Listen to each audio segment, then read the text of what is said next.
Hi அனைவருக்கும் வணக்கம். Welcome to rich English in Tamil channel.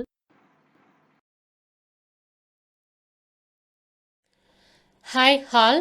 கற்பனையாக ஒரு விஷயத்தை பற்றி கேட்குறதுக்கோ நிபந்தனையை பற்றி கேட்குறதுக்கும் நடந்து முடிஞ்ச செயலை பற்றி கேட்குறதுக்கும் இப்போ எப்படி நம்ம வாக்கியமாக அமைக்க போகிறோம் அப்படின்றத இதை பார்க்க போகிறோம். உங்களால் முடிந்தால் வாருங்கள். Come if you can. கம்னா வாங்க. இஃப் யூ கேன்னா உங்களால் முடிந்தால் அப்படின்ற அர்த்தம் தருது. இஃப் பார்த்தீங்கன்னா உங்களுக்கு ஆல் அப்படின்ற அர்த்தம் தரும். யூனா உங்களால், கேன்னா முடியறது. Come if you can. நீங்கள் முயற்சி செய்தால் உங்களால் அதை செய்ய முடியும்.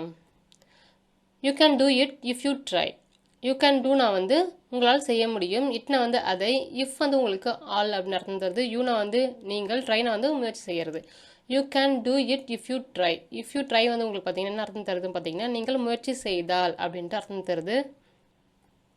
தேவைப்பட்டால் நான் வருவேன். I will come if necessary. If necessary பார்த்தீங்கன்னா தேவைப்பட்டால் அப்படின்ட்டு அர்த்தம் தருது. ஐ வில் கம் பார்த்தீங்கன்னா நான் வருவேன் அப்படின்ட்டு அர்த்தம் தருது. ஐனா நான், வில் கம்னா வருவேன். I will come if necessary. நீங்கள் அவனை பார்த்தா இதை அவன்கிட்ட கொடுங்க. If you see him give him this. நீங்கள் அவனை பார்த்தா இதை அவன்கிட்ட கொடுங்க. இஃப் யூ see himனா நீங்கள் அவனை பார்த்தால் அப்படின்னு அர்த்தம் தருது. கிவ்னா கொடுங்கள். ஹிம்னா அவனிடம். திஸ்னா இதை. If you see him give him this.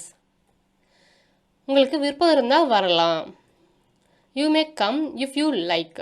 You may கம்னா நீங்கள் வரலாம் அப்படின்னு அர்த்தம் தருது. யூனா நீங்கள், மே கம்னா வரலாம். இஃப் யூ லைக்னா உங்களுக்கு விருப்பம் இருந்தால் அப்படின்ட்டு அர்த்தம் தருது.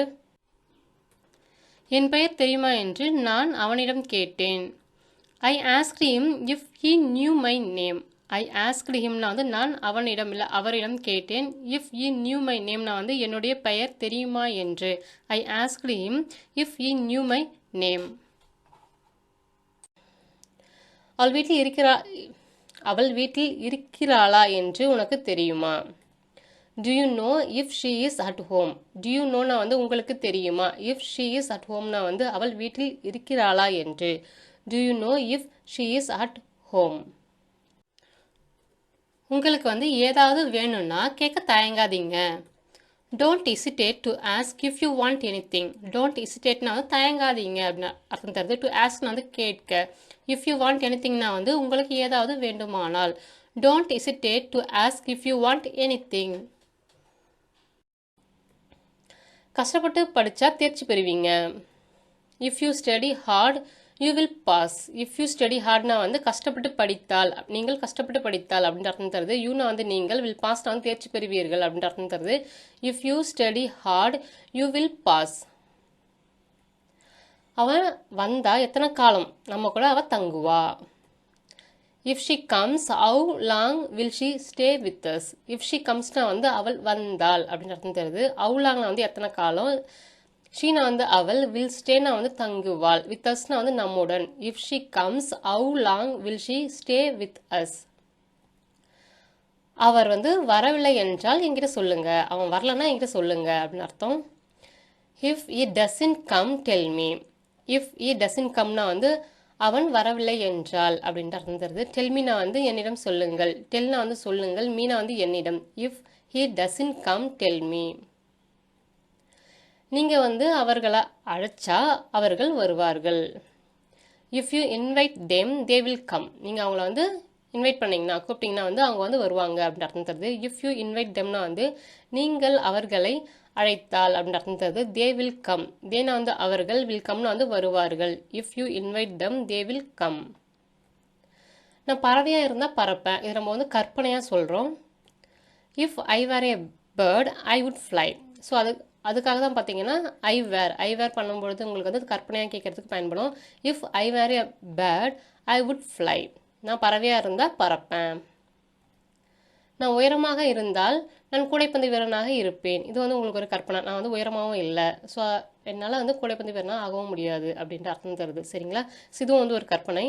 So if I were taller, so இங்கே வேர்ன்றது வரும். If I were taller I would be a basketball player. If I were டாலர்னா நான் உயரமாக இருந்தால், I would be a basketball பிளேயர்னா நான் கூடைப்பந்து வீரனாக இருப்பேன் அப்படின்ட்டு அர்த்தம் தருது. என்னிடம் வந்து சைக்கிள் இருந்தால் நான் வந்து பள்ளிக்கு நடந்து செல்ல மாட்டேன். இப்போ என்ன அர்த்தம்? என்கிட்ட சைக்கிள் இல்லை, நடந்து தான் போகிறேன் அப்படின்ற அர்த்தம் தருது. இது ஒரு கற்பனை. If I had a cycle I would not walk to school. If I had a cycle வந்து என்னிடம் சைக்கிள் இருந்தால் I would not walk to ஸ்கூல்னா வந்து நான் பள்ளிக்கு வந்து நடந்து செல்ல மாட்டேன் அப்படின்ற அர்த்தம் தருது. If I had a cycle I would not walk to school. வழக்கத்துக்கு மாறாக நீங்கள் எதையும் பார்த்தீங்கன்னா நீங்கள் வந்து என்கிட்ட சொல்லுங்கள், அழைக்க வேண்டும், நீங்கள் என்னை அழைக்க வேண்டும். You should call me if you see anything unusual. You should கால் மீனா வந்து நீங்கள் என்னை அழைக்க வேண்டும். யூனா வந்து நீங்கள், ஷுட் கால்னா வந்து அழைக்க வேண்டும், மீனா வந்து என்னை. If you see anything unusual, வழக்கத்திற்கு மாறாக எதையும் நீங்கள் பார்த்தால், கண்டால் அப்படின்னு அர்த்தம் தருது. அன்யூஷுவல்னா வந்து வழக்கத்துக்கு மாறாக, எனிதிங்னா வந்து ஏதாவது. You should call me if you see anything unusual. நாம் அவரை அழைத்தால் அவர் வருவார் என்று நீங்கள் நினைக்கிறீர்களா? Do you think he would come if we invited him? நம்ம வந்து அவங்களை இன்வைட் பண்ணால், நம்ம வந்து அவரை வந்து இன்வைட் பண்ணால் அவர் வருவார்னு நீங்கள் நினைக்கிறீங்களா? Do you thinkனா வந்து நீங்கள் நினைக்கிறீர்களா அப்படின்னு அர்த்தம் தருது. He would comeனா வந்து அவர் வருவார். If we invited him, நாம் அவரை அழைத்தால் அப்படின்ட்டு அர்த்தம் தருது. Do you think he would come if we invited him? அவர்கள் வந்து 8 மணிக்கு வந்து புறப்பட்டு இருந்தால் அவர்கள் வந்து 1 மணிக்கு இங்கே இருக்க வேண்டும். ஸோ 8 மணிக்கு கிளம்பி இருந்தால் 1 மணிக்கு இங்கே இருக்கணும் அப்படின்றது. If they started at 8 they should be here by 1. If they started at 8னா வந்து அவர்கள் வந்து 8 மணிக்கு புறப்பட்டு இருந்தால் அப்படின்னு அர்த்தம் தருது. They should be here by 1னா வந்து அவர்கள் வந்து 1 மணிக்குள்ள இங்கே இருக்க வேண்டும் அப்படின்னு அர்த்தம் தருது. If they started at 8 they should be here by 1. நம்ம வந்து டெல்லிக்கு விமானத்தில் சென்றால் எவ்வளவு செலவாகும்? How much would it cost if we went to Delhi by plane. How மச்னா வந்து எவ்வளவு, வுட் இட் காஸ்ட்னா வந்து செலவு ஆகும், if we went to Delhi by பிளேன்னா வந்து நம்ம வந்து டெல்லிக்கு விமானத்தில் சென்றால் அப்படின்ற அர்த்தம் தருது. How much would it cost if we went to Delhi by plane. பென்சிலில் வந்து படம் வந்து வரையப்பட்டு இருந்தால் அதை அழிக்கிறதுக்கு வந்து எளிதாக இருக்கும். If the picture is drawn in pencil, it will be easier to erase it. பிக்சர்னா வந்து படம், இஸ் ட்ரான்னா வந்து வரையப்பட்டது அப்படின்னு அர்த்தம் தருது. If the picture is drawn in பென்சில்னா வந்து பென்சிலில் படம் வரையப்பட்டு இருந்தால் அப்படின்ற அர்த்தம் தருது. It will be easier to erase இட்னா வந்து அதை அழிக்க எளிதாக இருக்கும் அப்படின்ற அர்த்தம் தருது. வில் பினா இருக்கும், ஈஸியர்னா வந்து எளிதாக, டு எரேஸ்னா வந்து அழிக்க, இட்னா வந்து அதை. If the picture is drawn in pencil it will be easier to erase it. Bus ஸ்டாண்டுக்கு செல்லும் வழி வந்து தெரியவில்லை என்றால் நீங்கள் வந்து யார்கிட்ட கேட்பீங்க? Who would you ask if you didn't know the way to the bus stand? Who would you askனா வந்து நீங்கள் யார்கிட்ட கேட்பீங்க? If you didn't know the wayனா வந்து உங்களுக்கு வழி தெரியவில்லை என்றால், to the bus standனா வந்து பேருந்து நிலையத்திற்கு அப்படின்ற அர்த்தம் தருது. Who would you ask if you didn't know the way to the bus stand? மீண்டும் உங்களை வேறொரு வித்தியாசமான வீடியோவில் சந்திக்கிறேன்.